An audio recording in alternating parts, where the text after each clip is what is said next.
کیا ہی نہیں، نہ میرے پاس اللہ کے خزانے ہیں، نہ اس نے مجھے کوئی اختیار دیا ہے، نہ میں خود فرشتہ ہوں۔ ان اتبع الا ما یوحی الی، میں تو خود پیروی کرتا ہوں اس وحی کا جو میری طرف کی جاتی ہے، اللہ کی طرف سے جو وحی آ رہی ہے اس کا میں پابند ہوں۔ قل هل يستوي الاعمى والبصير، کہہ دیجئے کہ کیا برابر ہو سکتے ہیں ایک وہ کہ جو اندھا ہے اور ایک وہ کہ جو صاحب بصیرت ہے، دیکھنے والا ہے۔ افلا تتفکرون، تو کیا تم غور نہیں کرتے؟ وانذر به الذين يخافون ان يحشروا الى ربهم، اور اے نبی آپ خبردار کر دیجئے اس قرآن کے ذریعے ان لوگوں کو جو ڈرتے ہیں اس بات سے کہ وہ اپنے رب کے حضور پیش کیے جائیں گے۔ یہ وہ لوگ ہیں جو اس انذار سے فائدہ اٹھا رہے ہیں، نبی بشارت بھی دیتے ہیں، انذار بھی کر رہے ہیں، اس سے فائدہ اٹھانے والے وہ لوگ ہیں جنہیں احساس ہے کہ انہیں اپنے رب کے حضور پیش ہونا ہے۔ لیس لہم من دونہ ولی ولا شفیع، اور اس دن اس طور سے وہ اٹھائے جائیں گے، جمع کیے جائیں گے کہ اللہ کے سوا ان کا نہ کوئی حمایتی ہوگا اور نہ کوئی سفارشی۔ لعلہم یتقون، آپ ان کو انذار کیجئے تاکہ وہ بچیں اللہ کے عذاب سے، تقوی اختیار کریں۔ وَلَا تَطْرُدِ الَّذِينَ يَدْعُونَ رَبَّهُمْ بِالْغَدَاةِ وَالْعَشِيِّ، اور آپ دھتکاریے مت ان لوگوں کو کہ جو پکارتے ہیں اپنے رب کو صبح و شام۔ اس آیت کے پس منظر میں جو خاص حالات تھے وہ ذہن میں آپ کے سامنے رہنے چاہیے کہ سرداران قریش کا ایک مطالبہ تھا کہ یہ جو آپ کے قریب یہ بلال ہیں، خباب بن الارت ہیں، عمار ہیں، یاسر ہیں، یہ ہمارے غلاموں کے طبقے سے ہیں، کمی کاری لوگ ہیں، ہم ہیں اعلیٰ نسب کے قرشی، تو ان کو یہاں سے نکالیں تو ہم آپ کی محفل میں آ کر آپ کی بات سنیں۔ تو جیسے آج بھی ہمارے ہاں گاؤں میں جو چودھری ہے، مصلی اس کے برابر آ کے بیٹھ نہیں سکتا، ممکن ہی نہیں۔ تو وہاں تو معاملہ غلاموں کا تھا، غلاموں کے طبقے سے تھے، بلال، خباب بن الارت۔ تو اس طریقے سے جو ہے ان کو پہلے آپ نکالیں، ان کو یہاں سے دھتکاریں تو پھر ہم آئیں۔ تو ظاہر بات ہے اس کا کوئی امکان نہیں تھا، حضور صلی اللہ علیہ وسلم کو منع کیا گیا اور بڑے سخت انداز میں کہ اس بات کو ذہن میں بھی نہ لائیے گا کہ ان کے مطالبے کے آگے آپ نے گھٹنے ٹیکنے۔ ہرگز مت دھتکاریے ان لوگوں کو کہ جو پکارتے ہیں اپنے رب کو صبح و شام۔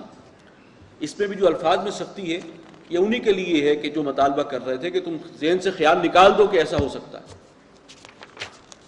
یریدون وجہہ، یہ چاہے تمہارے نزدیک کمی کاری ہیں لیکن یہ وہ لوگ ہیں جو اللہ کے روح انور کے طالب ہیں، اللہ کی رضا چاہتے ہیں، یہی تو حاصل انسانیت ہے۔ ما علیک من حسابہم من شیء، اے نبی آپ کے ذمے ان کے حساب میں سے کوئی چیز نہیں ہے۔ وما من حسابک علیہم من شیء، اور ان کے ذمے آپ کے حساب میں سے کوئی چیز نہیں ہے۔ آپ کو اپنا حساب اپنی ذمہ داری کے حوالے سے دینا ہے، انہیں اپنا حساب دینا ہے۔ فتطردہم فتکون من الظالمین، تو اگر آپ نے کہیں نکال دیا، انہیں دھتکار دیا تو آپ بے انصافوں میں سے ہو جائیں گے۔ وَكَذَلِكَ فَتَنَّا بَعْضَهُمْ بِبَعْضٍ، اور اسی طریقے سے ہم آزماتے ہیں بعض کے ذریعے بعض کو۔ یہ جو اس طبقے کے لوگ ہیں جو آپ کے گرد جمع ہیں، اللہ تعالیٰ نے ان کو وہ اعزاز بخشا ہے، ایمان، ان کی وجہ سے ان کی مشکل اور بڑھ گئی ہے، سرداران قریش کی، ان کی آزمائش اور سخت ہو گئی، اور وہ اب قریب آنے سے جو ہے اپنے عزت نفس جھوٹی انا کی وجہ سے بھی جو ہے وہ رکتے ہیں۔ تو ہم ایک دوسرے کے ذریعے آزماتے ہیں۔ ان کے ذریعے آزمائش کیا ہو رہی ہے کہ وہ سرداران قریش جو ہے وہ ان صحابہ پر، بلال پر، خباب بن الارت پر رضی اللہ تعالی عنہم سختیاں کر رہے ہیں، شدید تشدد کر رہے ہیں، ان کی بھی آزمائش ہو رہی ہے۔ ایک دوسرے کے ذریعے اللہ تعالیٰ آزما رہا ہے۔ لِيَقُولُوا أَهَؤُلَاءِ مَنَّ اللَّهُ عَلَيْهِم مِّن بَيْنِنَا، تاکہ یہ لوگ کہیں، یہ سرداران قریش جنہیں بڑا پاس ہے اپنی عزت کا، کہ کیا یہی وہ لوگ ہیں کہ جن پر اللہ تعالیٰ نے فضل کیا ہے ہم میں سے؟ یہ ایمان بڑا فضل ہے، تو یہ لوگ اللہ کو ملے ہیں کہ جن پر فضل ہوا اللہ کا۔ اب یہ ایک انداز تھا تمسخر کا، استہزاء کا۔ الیس اللہ بأعلم بالشاکرین، کیا اللہ خوب جاننے والا نہیں ہے کہ کون ہیں جو اس کے شکر گزار ہیں، جو اس کا احسان ماننے والے ہیں۔ وَإِذَا جَاءَكَ الَّذِينَ يُؤْمِنُونَ بِآيَاتِنَا، اور اے نبی جب آپ کے پاس آئیں وہ کہ جو ہماری آیات پر ایمان رکھتے ہیں، ایک وہ ہیں جو آیات کو جھٹلانے والے ہیں، اور ایک یہ ہیں آپ کے صحابہ، آپ کے ساتھی، یہ اللہ کی آیات پر یقین رکھنے والے ہیں. جب یہ آئیں فقل سلام علیکم، تو آپ ان کا استقبال کیجئے، ان کو کہیے سلام علیکم، تم پر سلامتی ہو. کتب ربکم علی نفسہ الرحمہ، انہیں خوشخبری دیجئے کہ تمہارے رب نے اپنے اوپر رحمت کو لازم کر لیا ہے. انہ من عمل منکم سوءا بجہالۃ، اور اس کی رحمت کا ایک مظہر یہ بھی ہے کہ تم میں سے جو شخص بھی اگر کسی گناہ کا ارتکاب کرے نادانی میں یا جذبات کی رو میں بہہ کر، یعنی تم ایمان تو لے آئے ہو، تم اللہ کی رضا کے طالب ہو، تم جو بھی حضور صلی اللہ علیہ وسلم حکم دے رہے ہیں اس پر عمل کرتے ہو، لیکن اگر کہیں کسی وقت نادانی میں کہیں جذبات کی رو میں بہہ کر کوئی غلطی کر بیٹھو، کوئی گناہ سرزد ہو جائے، ثم تاب من بعدہ، اور پھر اگر وہ اس کے فوراً بعد توبہ کر لے، رجوع کرے اللہ کی جناب میں، وَأَصْلَحَ، اور پھر اپنے آپ کو اپنے عمل کی اصلاح پر کمر بستہ ہو جائے، فَإِنَّهُ غَفُورٌ رَحِيمٌ، تو یقیناً وہ رب بخشنے والا ہے، مہربان. وَكَذَلِكَ نُفَصِّلُ الْآيَاتِ، اسی طرح ہم تفصیل سے بیان کرتے ہیں آیات کو، وَلِتَسْتَبِينَ سَبِيلُ الْمُجْرِمِينَ، اور تاکہ مجرموں کا رویہ بھی بے نقاب ہو جائے. آیات کو کھول کر بیان کرتے ہیں تاکہ جو ایمان لانے والا ہے وہ ایمان لائے، اپنی روش کو ٹھیک کرے، اور یہ جو مجرم ہیں ان کا بھی رویہ اور ان کا طریقہ واردات بھی کھل جائے کہ یہ کیا ہے ان کے اندر. قُلْ إِنِّي نُهِيتُ أَنْ أَعْبُدَ الَّذِينَ تَدْعُونَ مِن دُونِ اللَّهِ، اے نبی فرما دیجئے کہ مجھے تو منع کر دیا گیا اس سے کہ میں بندگی کروں ان کی کہ جن کو تم اللہ کے سوا پکارتے ہو. قُلْ لَا أَتَّبِعُ أَهْوَاءَكُمْ، کہہ دیجئے کہ میں تو تمہاری خواہشات کے پیچھے نہیں چل سکتا.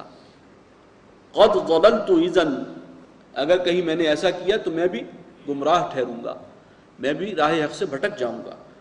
وَمَا أَنَا مِنَ الْمُهْتَدِينَ، اور پھر میں نہیں رہوں گا ہدایت پانے والوں میں سے. قُلْ إِنِّي عَلَى بَيِّنَةٍ مِّن رَبِّي، کہہ دیجئے کہ میں اپنے رب کی طرف سے ایک روشن دلیل پر ہوں. یہ جو وحی مجھ تک آ رہی ہے، میرا دل گواہی دیتا ہے کہ یہ حق ہے، اور میں علی وجہ البصیرہ اس کو صحیح سمجھتا ہوں، میں ایک روشن دلیل پر ہوں اپنے رب کی جانب سے. وَكَذَّبْتُمْ بِهِ، اور تم نے اس کو جھٹلا دیا ہے. مَا عِنْدِي مَا تَسْتَعْجِلُونَ بِهِ، میرے پاس وہ شے نہیں ہے جس کی تم جلدی مچا رہے ہو. یہ چونکہ مکی دور کے بالکل آخری حصے کی صورتوں میں سے ہے، 8-10 سال سے حضور دعوت دے رہے ہیں صلی اللہ علیہ وسلم. تو اب یہ سرداران قریش بھی جو ہے وہ ضد ہو کر اور ضد میں آ کر کہتے تھے کہ وہ عذاب کہاں ہے، لے آؤ عذاب، کیوں نہیں آتا عذاب. اب یہ ایک ڈٹائی کا انداز تھا. فرمایا کہ میرے پاس، میرے اختیار میں وہ نہیں ہے جس کی تم جلدی کر رہے ہو. ان الحکم الا للہ، اس کا فیصلہ اللہ ہی کے اختیار میں ہے. یقص الحق وهو خیر الفاصلین، وہ بیان کرتا ہے حق بات اور وہی سب سے بہتر فیصلہ فرمانے والا ہے. قل لو ان عندي ما تستعجلون به، اے نبی ان سے فرما دیجئے کہ اگر میرے پاس وہ چیز ہوتی جس کی تم عجلت کر رہے ہو، جلدی مچا رہے ہو، میرے اختیار میں ہوتا، لقضی الامر بینی وبینکم، تو میرے اور تمہارے درمیان فیصلہ چکا دیا گیا ہوتا. شاید میں اپنے طور پر تمہیں مزید مہلت نہ دیتا اگر میرے اختیار میں ہوتا. یہ تو اللہ کا فیصلہ ہے. واللہ اعلم بالظالمین، اور اللہ تعالیٰ ان ظالموں کو خوب جانتا ہے. وعنده مفاتح الغیب لا يعلمها الا هو، اب پھر توحید کا بیان ہے اللہ تعالیٰ کی صفت علم کے حوالے سے. اور غیب کی کنجیاں، غیب کی چابیاں تو اسی کے پاس ہیں. لا يعلمها الا هو، کوئی ان کو نہیں جانتا سوائے اسی کے. کل غیب کا علم تو اسی کو ہے.